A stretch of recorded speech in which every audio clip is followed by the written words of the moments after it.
de gaieté dans ses yeux. Here's her signature. That's her signature song, I Want to Be Evil. And the legendary and inimitable Eartha Kitt certainly got what it takes. Remember her perfect portrayal of Catwoman in the 60s series Batman? Who can forget that? And now she is topping her evil self as the Wicked Witch of the West in a tuneful new stage production of The Wizard of Oz. Keep away from the jitterbug. The jitterbug. Be gone, you fools. The jitterbug. The jitterbug. And it is indeed a pleasure. I didn't know they had filmed that. That was very recently. I didn't know that the Wizard of Oz had a song for the witch in it. It didn't as a film. They took it out because they thought it would date the film. But with the stage production at Madison Square Garden, they put it back. They brought it back. Was it fun to work on the cackle? Yes, as a matter of fact, I cackle more than I should be cackling, I think. Because every time I think in terms of being a wow, you know, I think in terms of the Catwoman that I did, which was much more subtle and very, you know. That. Yeah, that. But with this person, she's very out there and wow all the time. Why? Why does that do that to men? Does it, darling? Yes, it does. Can I do it again? And does it do it to all men? I don't know about that, but as long as it's doing it to you and you happen to be here at the moment, I think it's wonderful. And it's working. Yes, okay. How did the purr develop?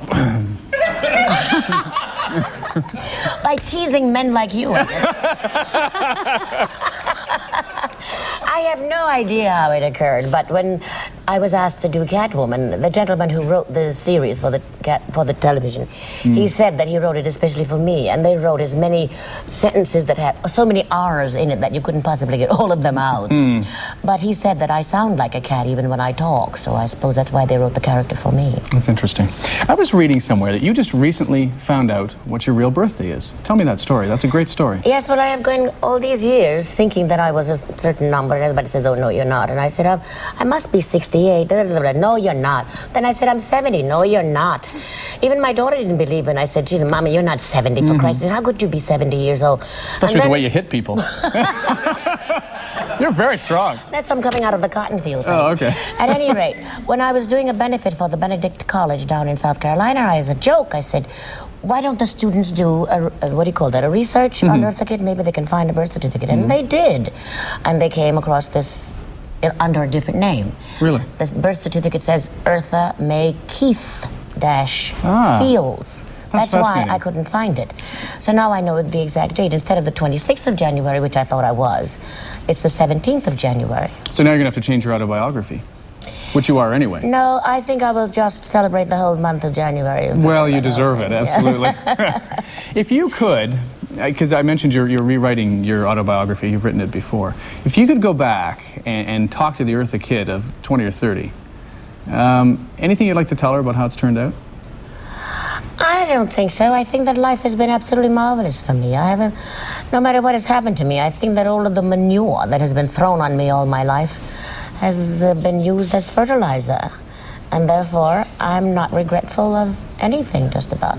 And everything that has been, I always said the gods have been rewarding me all my life. So they gave me such a wonderful daughter, and she's not only a wonderful daughter, but she's a wonderful friend. And so when I got her, I said, everything's okay, and that the gods have kept me working all these years, so what have I got to complain about? Absolutely. We want to come back and talk to you in a second about some of the trials and tribulations you had almost 30 years ago. Stick around. Good. Eartha Kitt will be with us in just a moment. See, she really shook me up. Would destroy my beautiful wickedness.